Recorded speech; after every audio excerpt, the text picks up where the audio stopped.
Welcome to Growing Your Firm, brought to you by Jetpack Workflow. We're here to help firms unlock the secrets to help you reach your goals faster. And now, here's your host, founder and CEO of Jetpack Workflow, David Cristello. Hey everybody, David Cristello here, founder and CEO of Jetpack Workflow and host of Growing Your Firm podcast. Today's guest is Jenny Ryan. She's the owner around Bookkeeping Direct, which is a really unique story in that she started at Bookkeeping Direct as a contractor, partner, then bought the business in 2016. In the last 12 months, the business had been growing from 2016 to 2022 at a very nice pace, but something had shifted fundamentally in the last 12 months where she has grown 140%. Staff has now grown to a staff of 4. And we're going to talk about what has changed in the last 12 months, what's changed to have that level of growth. But then equally as important, how do you handle that growth? I think we all kind of want that level of, kind of up and to the right. Well, then once it comes in, how do we make sure that we're doing everything we can to satisfy the services to the client? So we're going to dig into that and so much more. But first and foremost, Jenny, welcome to the show.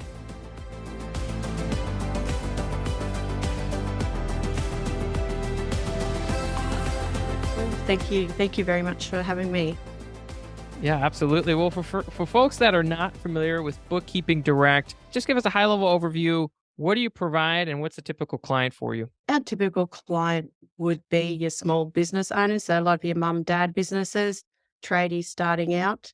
So we like to help and nurture them with their business and just provide that extra finance service for them, so that they can basically get on with their business. So they're not worried about keeping their financials up to date, getting their BASs in on time. So we organise all that for them. So we're basically this big business finance department for a small business. Great. And so going back to 2016, now you had been a part of Bookkeeping Direct. You were as a contractor 2004, partner 2009. Help me understand 2016. Did they approach you saying, hey, we're looking to sell and we think you would be a great buyer? Did you approach them? Like how did this all converge in 2016 where this opportunity arose? The original owner was looking at retiring. So he asked me if I wanted to buy the business out. So at that stage, I decided to. My kids were getting older. They were in their high school. So it was just a good opportunity at the time to take it over. Yeah. And you had been with the business for some time. So you kind of knew the in and outs. Was it a complex process? Was there a lot of debate over valuation or, the involvement of the prior owner post sale? Or was it pretty seamless because you had been there for a while? It was pretty seamless of being there for a while. We'd always worked in well together. So it was quite an easy process. So we just took over the clients that I was looking after and the lease on the premises and just sort of kept going. Was he still involved post-sale in any capacity? No, not really. He sort of wound down and then went off and sort of did his own thing. And was that because you were already working there? Because, sometimes when folks buy a practice, they keep the prior owner around to help transition the clients to the new owner and kind of build that trust. Did you not need to do that because you had been working there for some time? Yeah, because I've been working there for some time, I sort of had my own set of clients that I was looking after. So they were already used to me. So they stayed on with me, and the ones that were working with the previous owner, he sort of took a few of those with him when he went and kept doing those. So it was sort of a bit of a split of the work and who was doing what at that stage. Hey everyone, David Cristello here, of course, host of the Growing Your Firm podcast and founder, CEO at Jetpack Workflow. I want to give a shout out to one of our sponsors, LiveFlow. Now, we know building financial models can be frustrating, time-consuming, and an error-prone exercise. Well, it's time to say goodbye to manually entering financial data. Embrace automatic updates and streamlined financial management. Here's the good news. LiveFlow just launched a new consolidation product. Their automated multi-entity consolidation is simple to use. You can easily map multiple unmatching chart of accounts from multiple QuickBooks Online companies into one standardized report. Now, once it's set up, LiveFlow automatically updates the consolidations in real time so you can focus on analysis using instantly updated data across those entities. LiveFlow can even consolidate financials that are in different currencies. And the possibilities don't stop there. LiveFlow empowers you with flexible, powerful reporting tools to create customized dashboards that meet your specific needs. build executive presentations, cash flow forecasts, and more with just a few clicks. To stop grueling over manual consolidation reports, visit liveflow.io. That's liveflow.io and use promo code JET. And then fast forward to 2023, you're growing pretty aggressively here. And so what has changed in the last 12 months where you've kind of had a double head count and it sounds like you're adding a lot of clients? Did something shift? Is there a new push in word of mouth? Like what is going on in the practice where you're seeing this growth? It was probably a few things. The main thing was, I guess, I had a health scare back sort of early last year, which put me out of action for a month. And then I realized, I'm not getting any younger. So I had plans for the business. And so I decided then, right, I wanted to grow it because that's what I'd always wanted to do. So I thought now's a good time. So we looked at different ways of doing that. And I came across a 5-day intensive program for bookkeepers. So I joined on to that. What program was that? What was it called? It's a 5-day intensive program, which is held by Sharon Francisco here in Australia for bookkeepers. Okay. So she helps bookkeepers grow her business. So she's a 5-day intensive. So I joined that. It sparked something in me, said, yes, this is what I need to do. I'm excited. And I have a bit of a blueprint moving forward. So I joined her actual entrepreneurial program, which is what I've been doing for the last 12 months. And what are some of the things that you've done differently or you've added to your practice in the last 12 months as a result of being in that program? The main one probably is just getting out and about, doing some more marketing, going to see the accountants that we have in the area. We work with quite a few accountants now. So it's just about touching base with them, showing them what we do, what we can provide. And hey, we're looking for more clients. If you've got any that come your way, who our A clients are, what are they looking for in clients as well, so we could also help them grow. So it's just about offering, a bit of two-way partnerships between accountants. The other thing was also getting out and networking, attending local events. Yeah, the people could see the face behind the name. So yeah, getting out and about. So between the accountants that you're trying to build referral partnerships with, it sounds like you're meeting them in person. I love that you say what's an A client for us, what's an A client for you. You're doing networking as well. I guess in a given month, like how many either meetings are you doing with accountants or networking events, like in a month or a quarter, whatever way you want to slice it? I've just been network events, what's on in the area, probably only attending sort of one a month. I've only visited a couple of accountants, a few main ones that we already have clients with. Yeah, so that's been the main factor. Also keeping in touch with our clients a bit more as well, seeing what they're up to, if they have any referrals to send people our way. Have you gotten referrals has that been working? Yeah, we have got a few referrals from clients as well. Yeah.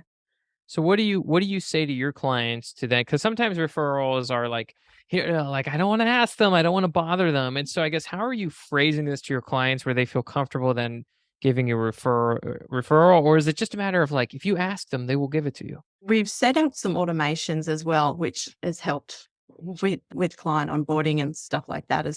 So we've actually sent out a survey to our clients. So asking them what they're up to in their business, what's keeping them awake at night, their pain points, how they rate us, which was important to see how we were going from their eyes. And then also, if they had someone that they would refer us to, let us know.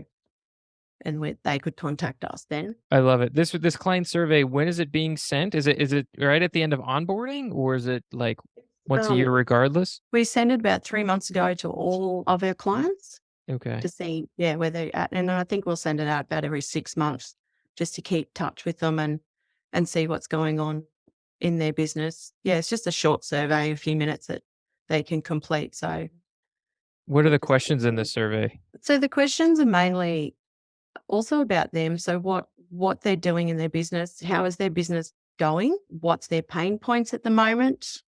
What sort of keeps them awake at night? What are they struggling with? So that also helps us provide probably some more offers of what we have. So we may be able to help them in some way. So then in that survey is also, how do you rate us, from 1 to 10? Give us feedback. I love it. And do you ask for the referral depending on how they answer that survey? And are you asking them over email? Or are you giving them a call? Or when does the referral come up? In that questionnaire, they're also asked if they have a referral, hit yes or no, let us know.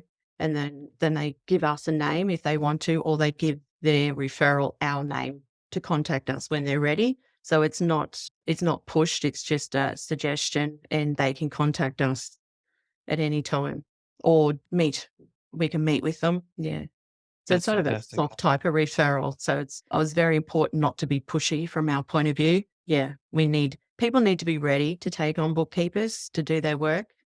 It has to be a trust relationship as well. And they need to be ready to trust us to help them to get the maximum potential from our service. Got it. And from the survey that you're sent out, what percentage of clients are responding to this? Is this like 50% are filling out the survey, 75%, 100%, 10%? Like how many are filling it I out? think we had about 75% respond, which is pretty good. Yeah. Yeah. And you said the questions are rate us on a scale of 1 to 10. What keeps you up at night? Something around how the business is going. Do you have a referral? Are there any other questions that come to mind? Yeah. What were their pain points that they were experiencing at the moment? So a lot of them at the moment is staffing issues, which is Yeah. common in a lot of places. Yeah. And pricing, that sort of thing. Okay, fantastic. This is great. I think something is, surveys can sound so straightforward, but they're so powerful when you start implementing it. It's really amazing. I've always been scared to ask and do a survey. So it was quite daunting to set it up and hit that button to send it out. But it was very rewarding. Yeah, So yeah. Are there we'll look at doing that every 6 months now, just to make sure, we're keeping in contact with them in another form, as well as ringing them and quarterly contact with some of them. Just Yeah, I think sometimes it's easier for clients to put that on paper than talk to you face to face. yeah. Oh, that's I love the idea, and the cadence makes a whole lot of sense. So you're meeting with accountants just to understand what they're doing, what you're doing, make sure everybody's aligned on what a great client looks like. You're attending networking events, you're sending out the survey. Was there anything under the umbrella of marketing? I mean, I know the survey is kind of customer marketing, if you will, but is there anything else that you would kind of categorize under marketing that you've done in the last 12 months? I guess a social media presence is more consistent. So I have a lady that helps me do the posting and do the wording. So And what channels do you typically post on? they were on Facebook and Instagram. Okay. Yeah, so there's consistency there, just trying to keep our message out there and make it consistent, keep people informed so they can find us. Well, you mentioned something in the pre-interview survey that we sent out, which I'd be kicking myself if I didn't ask it. So you've done all this work on the front end to help strengthen your pipeline. It looks like you're building referrals from clients. You're building stronger partnerships with accountants. You're attending networking events to get your name out there, posting more consistently on social. You're doing these surveys, which is allowing you to get all this rich data about your client base. You mentioned this topic, and you said ways I have used Jetpack Workflow to reduce my admin time, which allows me more time to speak to new and existing clients.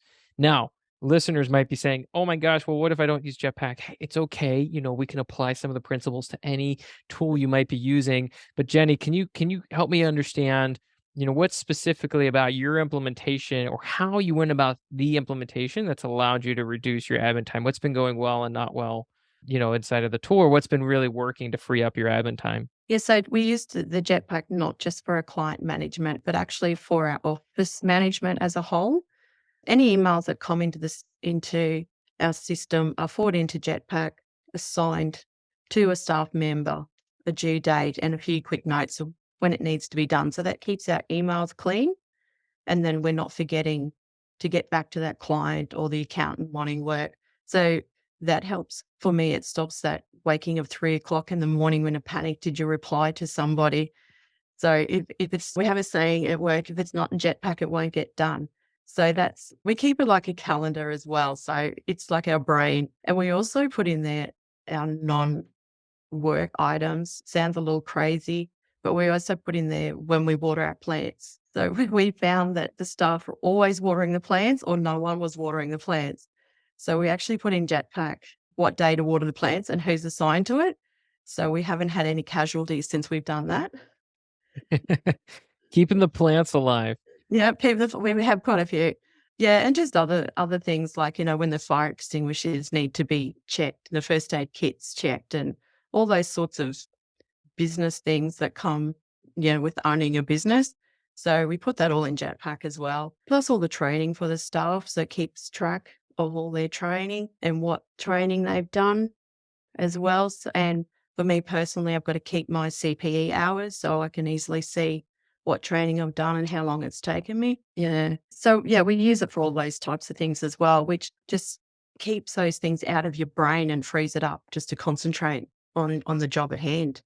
And the Yeah. staff know who's doing what and who's assigned to, even checking mailbox, that sort of stuff. It's just those little things that you're not chasing to see if it's being done. Fantastic. And you mentioned something about the time. Or when you mentioned, so you have a bunch of different maybe use cases you walk through it. So it's not just client work, you're managing office management, training and onboarding for the staff.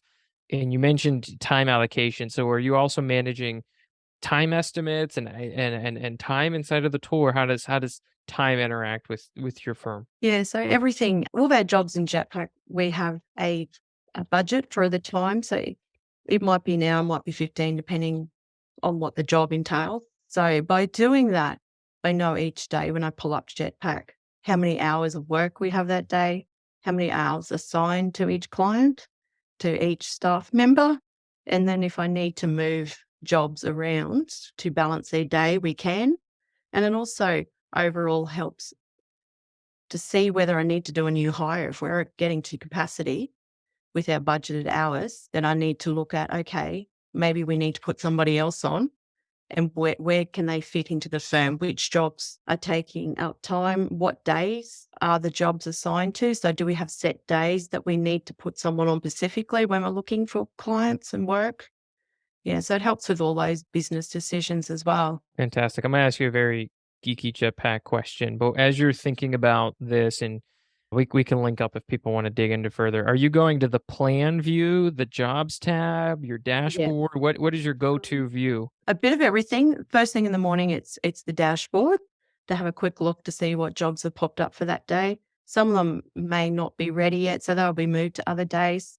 And then I'll also go into the plan view and have a look to see what jobs are assigned to the staff members for those week or that day, whatever I want to look at, and then move anything across if I need to. So we also use the colors in Jetpack as well. So if jobs are ready, there's the color assigned to it with their name. So then they know those jobs are ready. If they've done their jobs for the day, they can go to their colored tab and find another job ready to go. And it just keeps that workflow consistent and current. Very cool. And when you Yeah, say so that it you just, color helps code it, me. Yeah, so it stops me micromanaging. They manage their own workflows and their own jobs. They know what they need to do. I love that. And when you say you color code them, is that using labels Yes, to yeah, using labels. So everyone's got a different color. So it's very visual as well. So some people like the visual, so it covers that. Yeah, which is very good. Fantastic. Well, I'm curious, sometimes when you enter kind of into any workflow solution, one of the big hurdles is getting all the data out of your brain and into the tool and setting it up, whether it lives in a spreadsheet or a whiteboard or another system. I guess help me understand when you were kind of trying to download wherever the processes lived beforehand into Jetpack. Like, where did they live before? And then, how long did it take to maybe get all of your initial processes kind of set up in the system? Yeah, so I guess we're like most people. We had the Excel spreadsheet before, which was working okay. And there's just me and a couple of casuals. So as we grew, we realized that wasn't going to work anymore. So we looked at different options, and Jetpack was the one that ticked most of the boxes for what I was looking for. So yeah, we quickly, over a weekend, downloaded the clients, downloaded our general checklist into it, and hit the ground running Monday morning. And it's grown with us as we go. So a few years ago, we also became a pure bookkeeping licensee. So now we use all their templates. So that was very easy to implement in Jetpack. So we set up the templates, assigned it across to the clients in a few clicks, and yeah, all the templates were there ready to go. So it was very easy to set up. And we do keep changing templates and adding to them, but it's very easy to get that across to the other clients. Fantastic. And for folks not familiar with pure bookkeeping, Can you kind of tell the audience like what is pure bookkeeping? What is the benefit you get from that community? It's a bit of a how-to guide on a bookkeeping business. So it helps streamline your processes, automating sales and marketing, how to hire staff, things to look for, checklists and that sort of stuff. So it's just about systemizing your business, which is key. Key to growing your business is systemizing. So we use those templates. And that way, every job is done the same way. And every person in our business is doing it the same way. So it's just standardizing our processes. Fantastic. Well, Jenny, this has been a real treat, and kudos on your success and growth. You have such an amazing journey from being, from contractor to partner to owner, and now this great evolution of the firm. As it sounds like you really started to invest a lot into your own education, your own technology tech stack. You had the 5-day intensive, mentioned pure bookkeeping. Obviously, we talked a bit about Jetpack Workflow. If somebody wants to reach out, say thank you for coming on, maybe they have some questions, what is the best way for our community to connect with you? Best way, just would be via our email at jennifer@bookkeepingdirect.net.au or on Facebook or Instagram. All right. And I got to give a special shout out to Jenny for waking up at 4 a.m. to do this podcast interview. That is now the bar for podcast guests, right? I mean, I just, big shout out and thank you for carving out the time. This has been a real treat to have you on. For folks that couldn't write down everything during today's interview, the takeaways, we're going to link that up at jetpackworkflow.com/blog. That's jetpackworkflow.com/blog, where you can see all the notes. We're going to link up to some of the trainings that Jenny went through in her journey. If you enjoyed today's interview, leave a 5-star review. Helps us get the word out. And if you heard something today that was a great insight, maybe it was that survey, that client survey. Maybe you've been thinking about one as well. You've been putting it off. And you're like, I listened to it today, and that's the thing for me that's going to make the shift. Share it with a fellow firm owner, practice owner that maybe needed to also hear this information. I know that's the best way to thank Jenny and I for the show today. Jenny, it's been a real treat, and thanks for coming on. Thank you. Thank you for having me. It's been great. Thank you for joining Growing Your Firm, the podcast series for global, small, and medium-sized businesses ready to scale and increase profits. You can check out more podcasts by following the links in the show notes. And don't forget to subscribe, rate, and review wherever you're listening. At Jetpack Workflow, we're all about maximizing returns for accounting firms and CPAs. Check out more podcasts on growing your firm and subscribe wherever you listen to podcasts.